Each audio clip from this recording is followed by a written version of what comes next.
여러분 반갑습니다. 빠직입니다. 오늘도 역시 우리 수포자분들 그리고 우리 비전공자분들이 반드시 아셔야 될 전기 필수 공식 30가지에 대해서 여러분과 오늘도 이야기를 한번 나눠보겠습니다. 자, 오늘은요 지난 시간에 이어서 15번째 내용부터 들어가 볼 거고요. 오늘은 전반적으로 기초 수학, 우리가 전기를 공부하면서 깊은 수학 내용까지는 알 필요 없습니다. 그런데 반드시 알아야 되는 내용 몇 가지가 있어요. 그거에 대해서 오늘 여러분들께 소개를 해드리고자 합니다. 자, 시작해봐도 괜찮을까요? 여러분 준비되셨죠? 그러면 들어가 볼게요. 근데 여러분 들어가기 앞서서 여러분께서 제 채널을 구독하고 계시면요, 제가 영상을 업로드할 때마다 바로바로 영상을 받아보실 수 있으니까요, 구독 한번 해보시는 건 어떨까요? 네, 여러분 정말 감사합니다. 자, 그러면 시작을 해볼게요.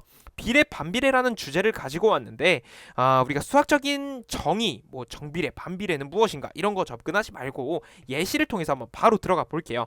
여기 이렇게 밥이 있습니다. 이렇게 밥 같나요? 네, 밥이 있어요. 여러분이 배가 고파서 밥을 많이 드셨습니다. 배불러도 밥을 많이 드셨습니다. 자, 그러면 체중은 어떻게 될까요? 체중은 당연히 늘어나게 될 거예요. 체중은 반드시 밥을 먹은 만큼 늘어나게 될 것입니다. 자, 이것을 우리는 비례한다라고 할 수 있어요. 그러니까 다른 조건을 다 무시했을 때 내가 밥을 많이 먹으면 체중이 늘어난다. 즉 밥을 많이 먹으면 체중이 늘어난다. 이렇게 되는 거예요. 이거 괜찮으신가요?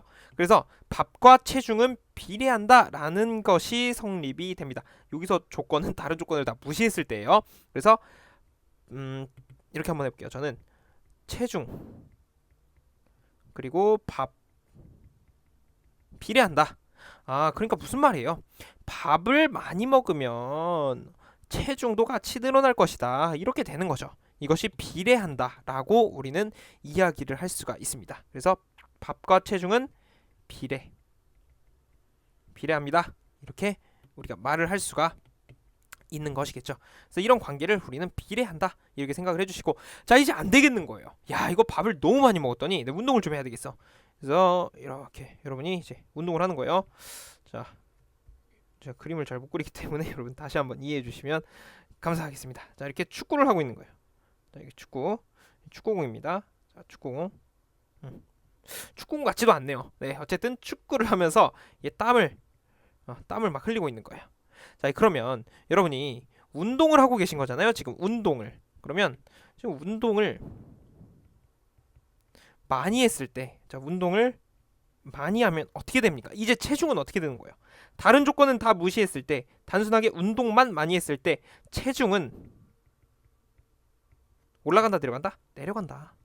그러면 이걸 반비례 관계라고 할 수 있는 거예요. 즉 운동이 증가했을 때 체중값은 내려갑니다. 어떤 것이 올라갈 때 상대방은 내려가는 게 반비례. 네가 올라가? 그럼 나도 올라갈래. 이게 비례. 반대로 네가 내려가? 그럼 나도 내려갈래. 같이 따라 하려고 하는 거는 비례고, 서로 반대로 하는 거는 뭐예요? 반비례예요. 운동을 조금 해? 그럼 체중은 늘어날 거야. 이렇게 되는 거죠. 그래서 운동과, 자, 위랑 통일성 있게 그냥 체중과 운동은 반비례 관계에 있다. 그러면 이렇게 하는 거예요. 운동을 밑에 써주는 겁니다. 분모에. 반비례는 이렇게 분수꼴로 나오는 거예요. 이거를 우리는 반비례라고 할 수가 있는 것이죠. 그래서 이런 식으로 여러분이 가주시면 됩니다. 자, 운동을 많이 했다라는 것은 이 전체 값이 작아지는 거니까 체중은 역시 작아지게 되는 것이고, 밥을 많이 먹었으면 체중이 당연히 많이 늘어나는 거고, 밥을 조금 먹었으면 체중도 줄어드는 거겠죠. 여기서 조건은요, 여러분 다른 조건을 다 무시하고 밥과 체중만 했을 때, 여기서도 다른 조건 다 무시하고 운동과 체중만 했을 때 이야기를 합니다. 여러분이 어떤 비례 반비례를 따질 때는 다른 조건을 좀 무시를 해야 돼요. 비교하고자 하는 대상 두 개만 놓고 해야 되는 거기 때문에, 자, 예를 들어 이런 거예요.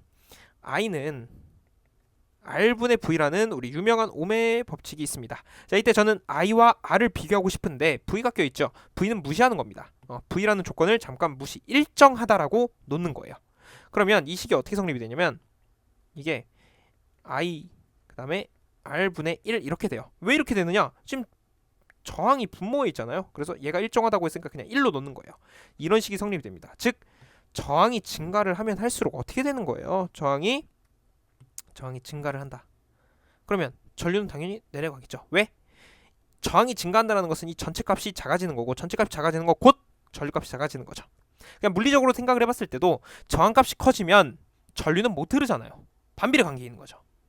이런 식으로 우리가 성립을 하는 것을 확인할 수가 있습니다. 이때 조건 V 가만히 일정하다라는 조건이고요. 만약에 뭐 I와 V 혹은 V와 R을 비교한다. 뭐 식을 좀 바꿔서 그렇게 해도 나머지 하나 값을 고정시킨 다음에 진행을 하셔야 됩니다. 그래서 이렇게 첫 번째 예시 한번 들어봤고요. 두 번째 예시로는 이런 게 있어요. 여러분이 지금 이것을 아실 필요는 없지만 그냥 수학적인 관점으로만 한번 접근을 해볼게요. 자체 인덕턴스 L은 길이 L분의 뮤 S N 제곱 이런 식이 있어요. 여러분 나중에 전기자기학 이런 쪽에서 만나실 겁니다. 자, 이런 식이 있을 때요. 나는 L과 이 권수비 N 제곱이라는 것을 비교를 하고 싶어요. 그러면 이 녀석들은 고정값으로 두는 거예요. 그러면 내가 두 개만 비교하고 싶은 거니까 이런 식으로 만들어도 되나요? L 그다음에 N 제곱 이렇게 써도 되죠. 왜? 얘는 분자에 있으니까. 이렇게 하는 거예요. R은 분모에 있으니까 R분의 1이 되는 거고. 그렇죠? 자, 이 상태에서 내가 권수를 2배 늘려볼게요. 2배. N이 권수입니다. 어떤 환상 솔레노이드에 감겨진 코일 권수. 의미는 여러분 나중에 하셔도 되고 지금은 그냥 수학적인 것만 보세요. 자, 2배. 제가요. 얘를 2배 한번 늘려봤다는 거예요. 얘는 2배가 늘어난 거니까 어떻게 할 수 있냐면 L에 2N 전체 제곱이 되는 거예요. 자, 그러면 어떻게 되는 거죠? 4의 N 제곱이 되는 거죠. 그렇죠? 제곱이 나눠져서 그러면 나는 권수 N을 2배 했을 뿐인데 L이 4배가 되더라. 그러면 이 식을 어떻게 쓸 수 있느냐? 나는 이제 권수 N을 2배 했기 때문에 L 값이 4배가 증가되는 걸 볼 수 있죠. 즉 여기에 2N을 집어넣는 거죠. 2배 했으니까. 그러면 4 곱하기 L분의 뮤 S N 제곱이 성립이 되는 거예요. 그러니까 원래 자체 인덕턴스에 어떻게 되는 거예요? 이거 식을 좀 더 정확히 쓰면요. 이렇게 하는 거죠. L 프라임으로 쓰고 4배가 되는 거예요. 즉 권수를 2배 증가시킨 자체 인덕턴스는 4배가 되는 거죠. 나는 권수를 2배 증가시켰는데 4배가 됐어. 즉 이런 식이 성립이 되는 겁니다. 쭉쭉. 그래서 우리가 이 식을 정의할 때 뭐라고 하는 거냐면 자체 인덕턴스는 권수의 제곱에 비례한다. 이렇게 가는 거예요. 자체 인덕턴스는 권수 제곱에 비례한다. 이렇게 우리가 이야기를 할 수가 있습니다. 그래서 지금은 이게 조금 우리 비례반비례할 때 어렵게 다가오실 수 있지만 이런 것도 있구나 정도 넘어가 주시고 지금은 여러분이 요것까지만 이해를 해주시면 일단 성공하신 겁니다. 여기까지. 근데 이런 것까지 오면은 이 두 가지 비교를 할 때 제곱까지 붙은 거를 고려를 해야 되기 때문에 이렇게 한번 풀어서 가는 것까지 해주셔야 되더라. 이렇게 잡아주시면 되겠습니다. 그래서 이 정도만 아셔도 우리 비례반비례의 어떤 시작점은 뗀 거니까 여러분이 오늘 도저히 안 되겠다 하시더라도 1번 내용까지는 반드시 기억을 해주시고 난 조금 더 한번 가보고 싶은데 라고 하신다면 이것까지 한번 고민을 해보시는 것도 좋은 방법일 것 같습니다. 자, 이렇게 해서 15번째 내용 알아보고요. 16번째 내용으로 넘어가 보겠습니다. 16번째 내용 단위와 관련된 내용입니다. 단위는요 여러분도 잘 아시겠지만 굉장히 범위가 많아요. 많은 단위가 있죠. 하지만 우리가 전기에서 가장 많이 쓰이는 단위 몇 개를 가져와 봤습니다. 그리고 이 방법, 이 단위 변환하는 방법만 아시면 여러분이 나중에 응용도 할 수 있으니까 이 두 가지 묶어서 한번 살펴보도록 하겠습니다. 자, 여기 보시면 1000이라고 크기가 써있고 괄호치고 V라고 써있죠. 그래서 얘는 크기고 이 녀석은 단위. 여기가 뭐 암페어가 될 수도 있고 A, 뭐 소비 전력 와트가 될 수도 있고 하지만 저는 그냥 V로 통일해서 해보겠습니다. 나중에 뭐 전력이면 와트로 바꾸면 되고 전류면 A로 바꾸면 되고 그렇게만 바꿔주시면 되는 것이죠. 자, 그러면 1000볼트라는 것은 어떻게 쓸 수 있냐? 1 곱하기 10의 세제곱 볼트라고 쓸 수가 있어요. 자, 이것은 곧 1kV라고 쓸 수가 있습니다. 이게 어떻게 바뀌는 거냐? 자, 10의 세제곱이 결국 킬로라는 의미예요. 10의 세제곱은 킬로라고 읽고 K라고 씁니다. 그래서 이 K가 어떻게 되는 거예요? 이렇게 V 앞으로 들어가는 거예요. 그러면 1만 남죠. 그래서 1만 남고 킬로볼트가 되는 거죠. 그래서 이 녀석은 사실상 이 녀석이라고 의미가 풀어낼 수 있고요. 이 녀석은 곧 이 녀석이 되는 거죠. 즉 이 세 개가 똑같은 거다. 이렇게 생각을 해주시고요. 자, 이번엔 100만 볼트가 있습니다. 100만 볼트는요 1 곱하기 10의 6제곱이에요. 1에 공이 6개 붙은 형태죠. 그래서 이렇게 표현하고 단위는 그래도 그대로 VV 왔습니다. 자, 이때 갑자기 1메가볼트, 이 M자가 메가로 읽습니다. 자, 이거는요 10의 6제곱이 결국 뭐라는 거예요? M이라는 거죠. 그럼 이 M자가 이 V 앞으로 들어가게 되는 것입니다. 그래서 1은 그대로 오고 1메가볼트라고 한다면 10의 6제곱을 의미하는 것이죠. 그래서 10의 6제곱이 M, 메가로 읽습니다. 이렇게 앞으로 와서 1메가볼트를 의미하게 되는 것이죠. 그래서 이렇게 여러분이 한 묶음 알아주시고 이번엔 소수점 형태로 한번 가봅시다. 이거는요 0.001볼트라고 되어 있죠. 0.001볼트. 자, 이것은 1 곱하기 10의 마이너스 세제곱이라고 쓸 수 있어요. 자, 이게 무슨 말이냐? 이거랑 지금 이거랑 같다는 얘기잖아요. 자, 1에다가 곱하기 10의 마이너스 3을 해주면 어떤 현상이 일어나냐면 1이라는 값에 뒤쪽으로 하나 둘 셋 가면 되는 거예요. 그래서 하나 둘 셋 하면은 이게 0.001이 되는 거예요. 그래서 0.001은 1 곱하기 10의 마이너스 세제곱, 1 곱하기 10의 마이너스 세제곱은 0.001 이런 식으로 가게 되는 것이죠. 이렇게 해서 여기까지 풀어냈단 말이에요. 그러면 분명히 10의 마이너스 세제곱을 칭하는 게 있을 것이다. 이것은 우리가 약속하기로 소문자 M을 씁니다. 밀리로 읽으면 되는 거예요. 그래서 이 밀리가 V 앞으로 와서 어떻게 되는 겁니까? 1mV가 되는 것이죠. 그래서 사실상 이 1mV가 10의 마이너스 세제곱을 내포하고 있는 거죠. 그래서 10의 마이너스 세제곱 1과 만나서 이렇게 되고 이것은 곧 이렇게 되는 거죠. 그래서 단위가 이런 식으로 변환되는 거 여러분이 알고 계시면 좋을 것 같습니다. 자, 이렇게 해서 위에 것까지 알아봤고, 자, 마지막 0.000001. 자, 이건 어떻게 나타낼 수 있을까요? 이거는 1 곱하기 10의 마이너스 6제곱으로 표현할 수가 있고 이것은 곧 1마이크로볼트라고 할 수가 있습니다. 그러니까 이건 뭐예요? 10의 마이너스 6이라는 거는 이 마이크로라고 읽고 뮤라고 씁니다. 그러니까 이게 단위 중에 기호 중에 뮤라고 읽는 거예요. 근데 우리는 이것을 읽을 때 마이크로라고 읽습니다. 그래서 1마이크로볼트라고 해주시면 되는 거예요. 굉장히 특히 커패시터 여러분 커패시턴스 값 계산할 때 C는 뭐 예를 들어 10 마이크로 페럿이다 이런 거 많이 만날 거예요. 특히 C 다룰 때. 그래서 여러분 이 점 꼭 참고해 주시고 마이크로는 10의 마이너스 6제곱 10의 마이너스 세제곱은 밀리 10의 세제곱은 킬로 10의 6제곱은 메가 이렇게 가주시면 되겠습니다. 그래서 이 정도만 아셔도 여러분이 한 80%는 단위에 대해서 걱정을 하지 않으셔도 됩니다. 간혹가다 이제 나머지 20% 범주 안에서 여러 범위가 나오는데 그거는 역시 이런 패턴으로 가는 거예요. 이 기호만 우리가 좀 더 학습을 하면 되는 것이죠. 자, 이렇게 해서 우리 단위에 대해서 간단하게 알아봤고 이어서 17번째 내용으로 넘어가 보겠습니다. 17번째 허수와 관련된 내용입니다. 이 허수는요 말 그대로 상상의 수, 존재하지 않는 수라고 할 수가 있습니다. 우리가 쓸 때는 J라고 쓰고요. 원래는 I로 쓰는데 I는 이미 전류로서 우리가 표현을 하고 있잖아요. 전기에서. 그래서 수학에서는 I로 쓰지만 우리 전기에서는 허수를 J라고 쓰자 이렇게 약속을 했습니다. 그래서 허수는 J. 여러분 J 보시면 이거 허수구나. 이거 상상의 수구나 이렇게 생각을 해주시면 됩니다. 그래서 허수는 이미지너리 넘버 상상의 수라고 해서 허수라고 하고요. 세로축을 담당하고 있습니다. 그 다음에 실수축은 리얼 넘버라 그래서 RE라고 약자로 쓸 때가 있어요. 그래서 가끔 IM과 RE가 나오면 당황하실까봐 제가 여기 적어놨습니다. 가로축은 1, 2, 3, 4, 5, 6, 7, 8 쭉쭉쭉 가는 그리고 마이너스 쪽으로 쭉쭉쭉 가는 실수고요. 그 다음에 허수는 J, 2J, 3J 쭉쭉쭉 마이너스 J, 마이너스 J 쭉쭉쭉 세로축을 담당하고 있죠.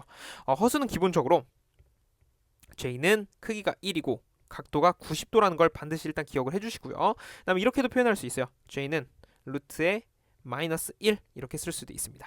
그러니까 말도 안 되는 수예요. 이게 상상의 수예요. 왜냐면 J를 제곱했을 때 얘도 제곱이 되잖아요. 그러면 얘가 마이너스 1이 나와요. 자, 여러분 잘 생각해보면 어떤 수를 제곱했는데 마이너스 1이 나온다? 이건 말이 안 되는 거거든요. 근데 여기서 우리가 그것까지 잡고 들어갈 필요는 없고 여러분 일단 이렇게 두 가지 정도 가져가 주시고요. 이거의 쓰임을 한번 볼게요. 여러분이 앞으로 반드시 항상 매번 볼 거 한번 소개를 해드리겠습니다. 여러분 J에다가 J를 곱하면 어떻게 될까요? 자, J가 분명히 루트의 마이너스 1이라 그랬어요. 그러면 이렇게 쓸 수 있죠. J의 제곱이죠. 얘는 J의 제곱. 이거는 루트 마이너스 1에 어떻게 되는 거예요? 전체 제곱이 되는 거잖아요. 그래서 제곱 루트 벗겨져서 마이너스 1만 나오는 거죠. 그래서 이렇게 하나, 이런 반드시 가져가 주셔야 돼요. 이거 반드시 가져가 주셔야 돼요. 제가 거듭해서 강조를 해드립니다. J끼리 두 번 곱해져 있으면 마이너스 1이다. 이거 나중에 반드시 씁니다.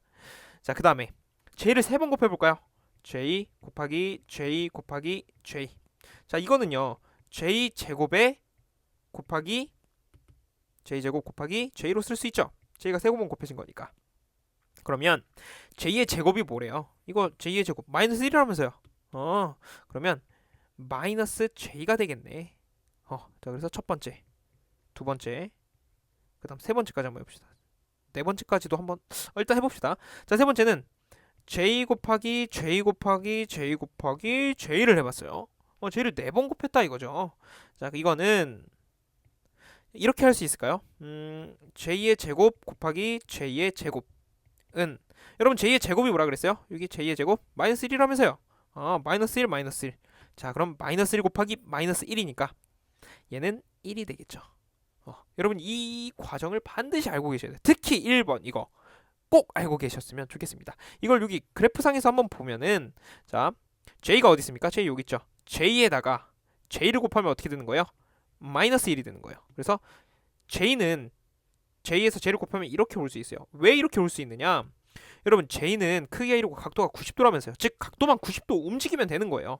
그러면 이렇게 90도, 이렇게 90도, 이렇게 90도, 이렇게 90도잖아요. 그래서 각도가 이렇게 간다고 했을 때 J에서 J로 갑니다. 왜? J에서 J를 곱하면 90도만큼 가면 되는 거예요. 그럼 90도만큼 왔어요. 자, 이렇게 쭉쭉쭉쭉쭉쭉쭉 옵니다. 그래서 어떻게 되는 거예요? 1로 왔죠. 여기 1 있네. 그쵸? 그러면 여기 또 J를 곱해볼게요. J를 곱하면 90도만큼 가야 되죠. 90도만큼 갑니다. 왔습니다. 그러면 마이너스 J를 만났어요. 근데 J를 세 번 곱했더니, 즉 J 제곱에 J를 했더니 어떻게 되는 거예요? 마이너스 J가 됐죠. 그래서 마이너스 J. 그 다음에 J를 네 번 곱해보겠습니다. 자, 원래 이제 여기서부터 시작을 하는 거예요. J가 되고 쭉쭉 와서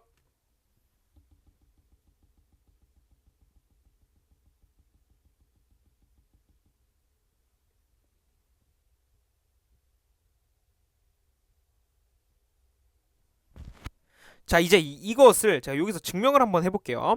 자, 여러분 1 곱하기 J는 뭐예요? 즉 1에서 J를 가고 싶어요. 그럼 J를 곱하면 되죠. 그러면 1 곱하기 J잖아요.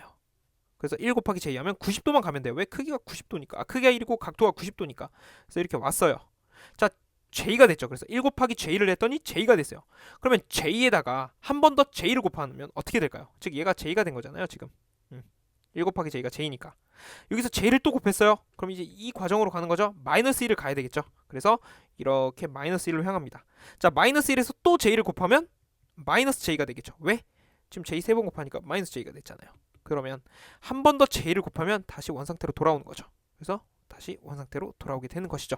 그래서 1에다가 J를 곱하면 J가 되고, J에다가 J를 곱하면 마이너스 1이 되고, 마이너스 1에 J를 곱하면 마이너스 J가 되고, 마이너스 J에 J를 곱하면 1이 되고, 그래서 이 순환이 반복되는 것입니다.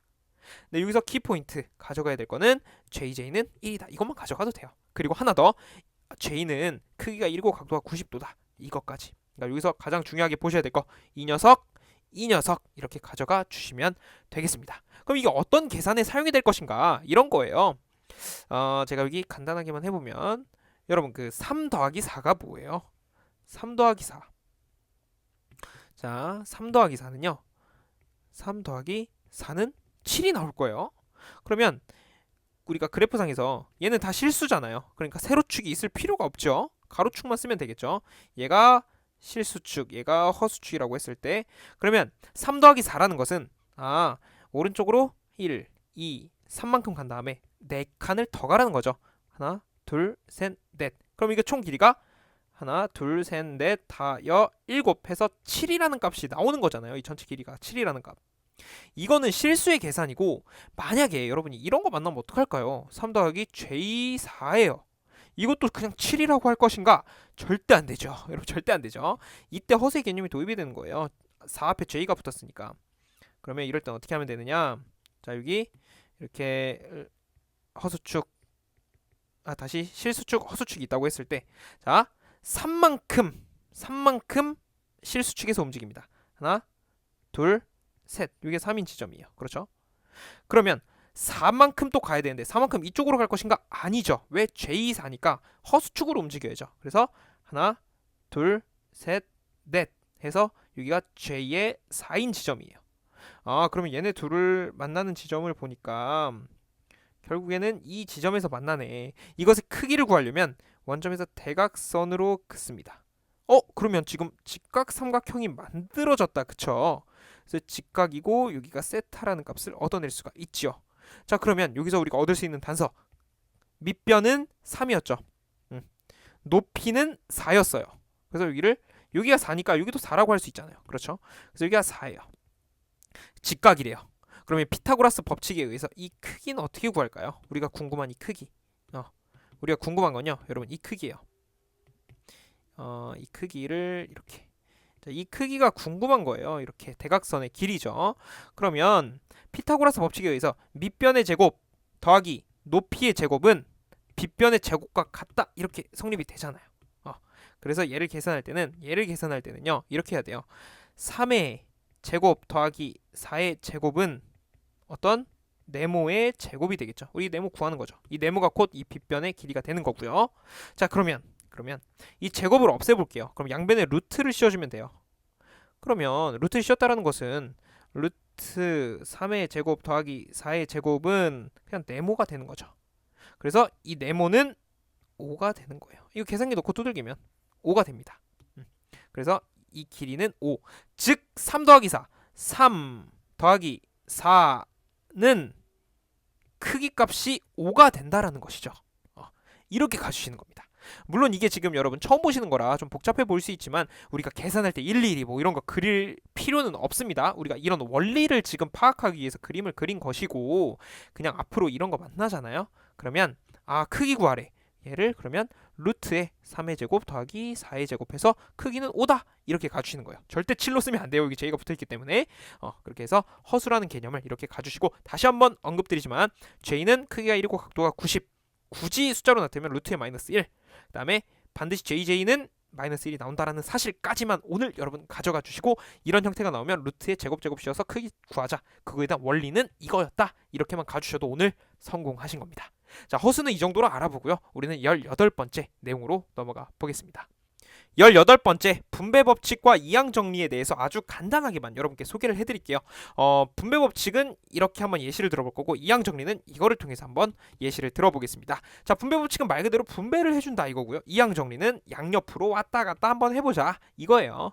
자, 이런 거 보면 그냥 웃으면서 하시는 분들 계실 수 있습니다. 당연히 있을 수 있죠. 그러나 수학하신 지 오래되신 분들 그리고 수학에 흥미가 없으셔서 이렇게 안 하셨던 분들은 이런 것조차도 고민거리가 될 수 있어요. 충분히 그럴 수 있습니다.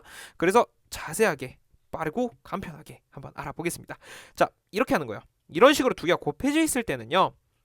자, 3에서 한번 6으로 주고요. 3에서 한번 2로 줍니다. 그 다음에 5에서 한번 6으로 주고요. 5에서 한번 2로 줍니다. 자, 이렇게 공격을 하는 거예요. 자, 뭔가 공격하는 거 같지 않습니까?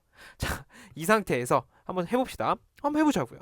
자, 3에서 6으로 먼저 준 루트부터 한번 해볼게요. 3에서 6으로 한번 줬습니다. 그러면 3 곱하기 6이 되는 거예요. 더하기 이번엔 3에서 2로 갔죠. 이렇게 3에서 2로 갔죠. 그러면 3 곱하기 2 해주세요. 3 곱하기 2 더하기 이번엔 5에서 6으로 줬죠. 그러면 5 곱하기 6을 하는 거예요. 5 곱하기 6 더하기 5에서 2에 줬죠. 다시 5에서 2로 갔죠. 그러면 5 곱하기 2 이거 계산하면 끝납니다. 물론 여러분 이걸 우리가 계산기에 놓고 바로 계산을 해도 되지만 나중에는 이게 뭐 x값이 즉 미지수가 나올 수도 있어요. 그렇기 때문에 그냥 이 과정은 여러분이 알고 계시는 게 무조건 좋아요. 자, 이거 계산해보면 이거 18 더하기 6 더하기 30 더하기 10 이거 계산하면 64가 나오나요? 64. 그래서 64가 나오는 것을 우리가 확인을 할 수가 있더라. 자, 오케이. 이거는 알겠다. 근데 문제는 이거 복소수가 들어간 다시 이거는 복소수 형태예요. 실수와 허수가 돼 있는. 자, 이런 복소수 형태. 실수와 허수가 결합되어 있는 걸 어떻게 전개를 시킬 것이냐? 똑같이 하면 되죠. 이렇게 3에서 5로 한번 가고요. 3에서 마이너스 j8로 한번 갑니다. 그 다음에 j의 4에서 5로 한번 갈 거고요. j의 4에서 마이너스 j의 8로 가볼게요. 자, 이거는 3 곱하기 5는 15예요. 바로 한번 계산을 해볼게요. 3 곱하기 5는 15예요. 더하기 3과 마이너스 j의 8이랑 만났어요. 그러면 마이너스 j의 24가 되는 거예요. 마이너스 j의 24. 그럼 여기가 마이너스 j의 24가 됩니다. 자, 그 다음에 이 두 녀석 한번 해볼게요. j4랑 5랑 곱한대요. 그러면 5, 4, 20이니까 20 써주고 앞에 j를 붙여주면 되겠죠. 20. 그 다음에 j의 4랑 마이너스 j의 8이랑 만났어요. 그래서 얘는 한번 써놓고 계산해 볼게요. j의 4 이거랑 뭐랑 만난 거예요? 마이너스 j의 8이랑 만난 거잖아요. 얘는 제가 한 번에 다 계산을 한 거고 얘를 이제 좀 따로 한번 계산을 해봅시다. 자, 여러분 이거 뭐예요? 결국엔 일단 숫자끼리 계산해보면 8, 4, 32다. 그쵸? 그래서 얘를 숫자끼리 계산하면 4와 8이 만나서 8, 4, 32, 32가 됩니다. 그 다음에 j랑 j끼리도 곱해져 있죠? 그러면 우리 아까 jj는 마이너스 1이라고 그랬어요. 그럼 마이너스 1이니까 그냥 마이너스로 써도 되죠. 마이너스 1 곱하기 32나 마이너스 32나 똑같은 거니까. 자, 그런데 애초에 마이너스를 하나 갖고 있었죠. 그럼 마이너스와 마이너스가 만나서 결국 플러스가 되는 거예요. 그래서 얘를 다시 써보면 이거는 15 마이너스 j의 24 더하기 j의 20 더하기 32 이렇게 되는 거죠. j가 사라졌네요. 그렇죠? j끼리 곱해졌으니까. 자, 그러면 이것을 정리하면 정답이 도출이 되는 것입니다. 그러면 32 더하기 15는 47인가요? 47. 실수는 실수끼리, 실수는 실수끼리, 허수는 허수끼리 덧셈을 해주면 되는 겁니다. 자, 그 다음에 허수는 뭐예요? 지금 실수는 32 더하기 15 했으니까 됐고, 마이너스 j의 24 더하기 j의 20이니까 마이너스 j의 4가 나오는 것입니다. 그래서 이걸 그래프로 그냥 나타내면 쭉쭉쭉쭉쭉 가서 이게 어딘가에 47 구간이 있는 거고 지점이 있는 거고, 난 마이너스 j4니까 허수축이니까 하나 둘 셋 넷 여기 마이너스 j의 4인 거예요. 그래서 이게 만나는 지점 어딘가에 만나서 만날 거 아니에요? 그럼 이 지점, 이 대각선 길이가 이것의 크기가 되는 거죠. 우리가 어떻게 구한다 그랬죠? 이거 만약에 크기 구하래요. 자, 이렇게 나와도 정답인데 만약에 여기서 크기 구하라 그러면 크기를 구하라고 한다면 루트에 47의 제곱 더하기 4의 제곱 하면 되는 거예요. 크기 값을 구하는 거기 때문에 47을 앞에 써주고 그냥 4만 데려오면 되는 거예요. 크기를 구할 때는 이런 거 신경 쓰지 마시고, 크기 구할 때는 그걸 증명을 했잖아요. 우리 앞전에서 이렇게 해서 증명을 했었잖아요. 그렇죠. 그래서 이거 계산기에 두들겨서 어떤 값이 나올 겁니다. 그럼 그것이 크기 값이 되는 거고 얘는 복소수 형태가 되는 거예요. 방향까지 나타내는 것이죠. 그래서 이렇게 해서 분배 법칙 알아봤고, 이항 정리를 한번 간단하게만 알아볼게요. 자, 이항 정리도 간단한데 예를 들어 이런 식은 우리가 공식이라고 우리가 알고 있잖아요. P는 루트 3 VI 코사인 세타, 이게 삼상에서의 어떤 유효 전력 구하는 공식인데 이런 식이 있어요. 나중에 여러분 만나게 될 겁니다. 자, 여기서 나는 I 값을 구하고 싶다. 그러면 I에 대해서 정리를 할 필요가 있어요. I는 루트 3 V와 코사인 세타를 좌항으로 넘기는 거예요. 여기가 좌항, 여기가 우항 이렇게 되겠죠. 어떤 걸 기준으로? 이 는을 기준으로. 그러면 루트 3 곱하기 V 곱하기 코사인 세타가 되는 거고 이거분의 P가 되는 거죠. 자, 왜 이렇게 되느냐? 나는 I만 남기고 다 넘기고 싶은 거잖아요. 그럼 어떻게 해야 돼요? 양변에 루트 3 곱하기 V 곱하기 코사인 세타분의 1을 해주는 거예요. 여기도 루트 3 곱하기 V 곱하기 코사인 세타 분의 1을 해주는 거죠. 자, 그러면 루트 3 사라지고 V 사라지고 코사인 세타 사라지니까 여기는 I만 남게 되는 거예요. 여기는 루트 3 V 코사인 세타 분의 P가 남는 거죠. 자, 이렇게 양쪽에 공평하게 같은 값을 내가 원하고자 하는 어떤 값들만 골라서 없앨 수가 있습니다. 대신에 양쪽 똑같이 해줘야 됩니다. 공평하게 해줘야 되는 거예요. 한쪽만 이거 해주고 여기는 안 해주면 안 됩니다. 그래서 이런 식으로 이항 정리까지 간단하게만 알아봤습니다. 자, 이렇게 해서 18번 핵심 내용을 마무리해 보겠습니다. 19번째, 유전율과 투자율에 대한 내용입니다. 자, 여러분 여기서는 일단 정의를 여러분께 소개해드리기보다는 이런 값만 그리고 어떻게 표현되는지만 가져가 주시고 나중에 공부하실 때 구체적으로 들어가시면 좋을 것 같아요. 근데 이 값만 알아도 사실 크게 문제는 없습니다. 자, 보시면 유전율은 엡실론이라고 씁니다. 유전율은 엡실론. 근데 이 엡실론을 쪼개보면 진공중의 유전율, 엡실론이 유전율이죠. 진공중의 유전율, 그 다음에 비유전율로 쪼갤 수가 있어요. 그래서 이 두 가지. 진공률의 유전율은 정해져 있는 값입니다. 여기서 정해져 있는 값이고요. 제가 이따 설명해 드릴게요. 비유전율은 물질에 따라 바뀌는 거예요. 매질에 따라 바뀌는 것이죠.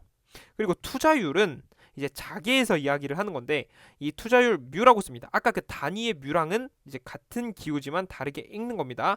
자, 투자율은 뮤라고 그러니까 쓰임이 다른 거죠. 자, 투자율은 뮤라고 쓰고 이것을 두 가지로 또 쪼갤 수 있어요. 진공중의 투자율, 이건 비투자율. 이거는 이제 어떤 매질을 썼느냐에 따라서 투자율이 바뀌는 거고 진공 투자율은 늘 가지고 가는 것이죠.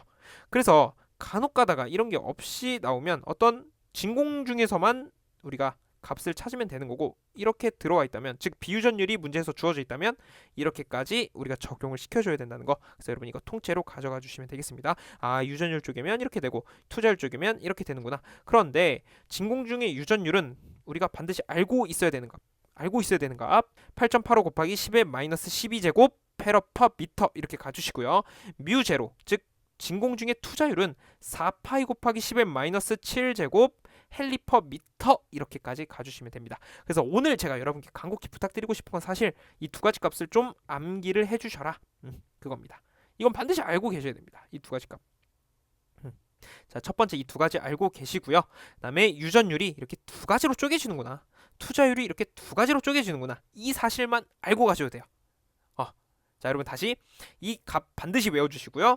유전율이 이렇게 두 가지로 쪼개지고 투자율도 두 가지로 쪼개지는구나. 문제에서 비유전율, 비투자율에 대한 언급이 없으면 그냥 진공유전율 이거 쓰면 되고 진공투자율 이거 쓰면 되고 만약에 비유전율, 비투자율 주어진다면 진공중의 유전율에 곱하기 주어진 값을 곱해서 유전율을 찾으면 되는 거고 투자율도 마찬가지로 비투자율이 주어졌으면 진공투자율 곱하기 주어진 비투자율을 곱해서 투자율 값을 사용하면 되는 것입니다.